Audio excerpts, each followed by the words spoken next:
I'll take some example to suggest then when is the geometric mean more accurate. Suppose let's say we are talking about the stock market. Okay, let's say you have invested $100 in first year.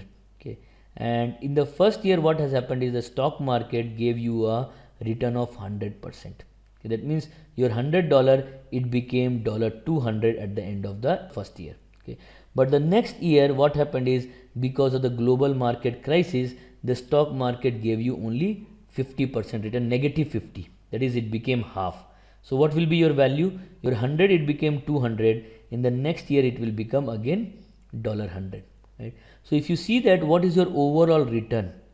Your overall return, you started with $100, you are ending with $100. So your overall return is 0%. So if somebody asks you if your overall return is 0%, then what is the average return? So since your return is 0, so your average return ought to be 0, right? But if you compute this return from the arithmetic mean, okay, using the arithmetic mean, the return would be what? You will say that 100%, okay, in the first year plus of minus 50% in the second year, that divided by 2, okay, and it will give you the value of this 100% plus minus 100%, that will be minus 50% divided by 2, and you get a value of plus 50%, and you get a value of plus 25%. Right? It says that you are getting a return of 25% on an average, but we know that we have got a 0% return, so our average return should be 0%. Right? So this type of thing it cannot be handled using the arithmetic mean. So you may think that I can handle using the geometric mean. Okay, so what you can do is you can use a geometric mean, and you will say that x1 is 100%, x2 is minus 50%, and you take the square root. Note that this value will not get because this will be your negative value, this is imaginary, right? So I cannot get the value, so that is error. Okay, so I cannot use geometric mean in this form. Okay, in this form it is not applicable, but geometric mean can be applicable in another form. Okay, we have another form of geometric mean wherein we say that, please note that this should be used in case of returns, okay, wherein we say that 1 plus geometric mean, okay, is equal to nth root of 1 plus your return 1, 1 plus your return 2 till 1 plus your return n.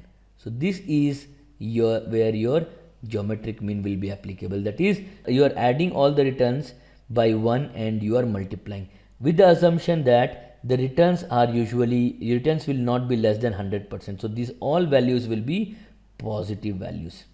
These all values will be positive values, and you can get your geometric return. Another way to think of this is, let's say you have R1 and you have R2. So if you invest $1, the value that will come here will be $1 into 1 plus R1. Here you will get is $1 into 1 plus R1 into 1 plus R2. So this is the final value. Okay, you can get the same value using the geometric average also. Let's say G is the geometric average. So you can say that 1 you have invested, it will get multiplied with G. Another it will get multiplied with G. Right? So the value that you get here, this it should be equal to this. So you get a value of 1 plus G whole square equal to 1 plus R1 into 1 plus R2. So you will be able to get the value of G. Right? So this was for the 2 periods. If you are having for the n period, this will be your geometric mean value. Let us see whether this is applicable in case of our return.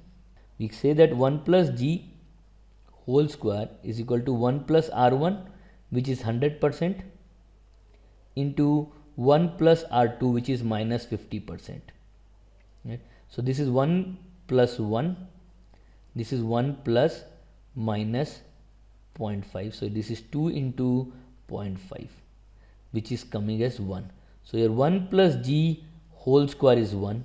So your 1 plus G will be equal to root of 1, which is equal to 1.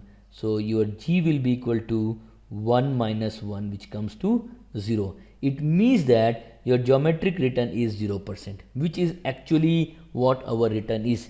So arithmetic mean return is not a good value. Here your geometric mean return is a good value. So whenever you are talking about the returns over a time period or values over a time period, you should not use arithmetic return, you should use the geometric return.